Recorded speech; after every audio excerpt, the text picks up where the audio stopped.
The first oration, Oratio in Catilinum prima in senatu habita. A sullen morning in early November hung heavy over Rome. The Curia Hostilia, ancient and cracked with age, sat at the edge of the forum like a weathered sentinel. Inside, tension crackled.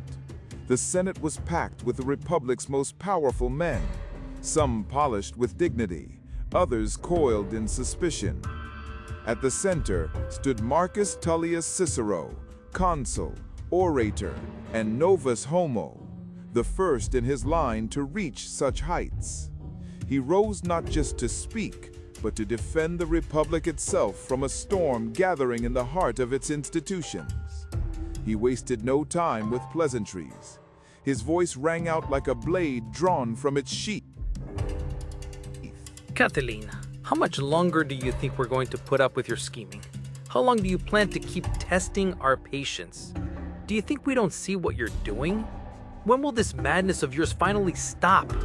Your arrogance, strutting around like nothing's wrong? When is it going to end? What kind of times are we living in? What kind of people have we become? Heads turned. Gasps were muffled behind senatorial hands.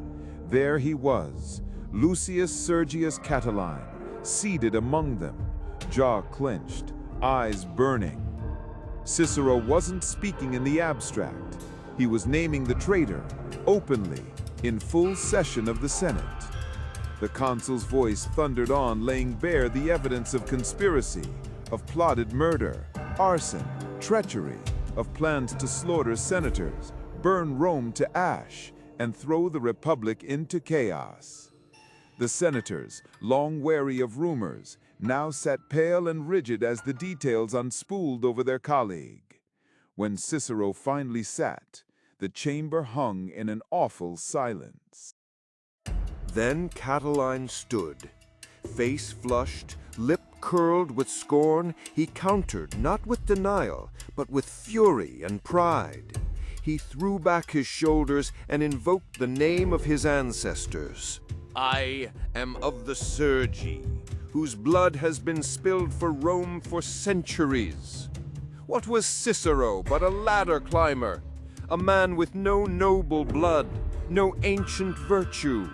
A novus homo who dared lecture a nobilis? He mocked the Senate for cowering behind Cicero's rhetoric. He accused them of cowardice, of betrayal, of ingratitude. And then, in words that would chill the chamber long after he was gone, "If I must fall, I shall drag all of you into the flames with me. I will quench the fire that consumes me with the general destruction of all." Stunned, the senators stared in horror. Some recoiled as if struck. Others clutched at their togas as though feeling for knives beneath the folds. Without another word, Catiline swept from the chamber. That night, as torches burned low in Rome's alleys and villas, word spread that he had complied with Cicero's demands. He had left the city, he claimed, to take voluntary exile in Massilia, driven out not by guilt, but by injustice.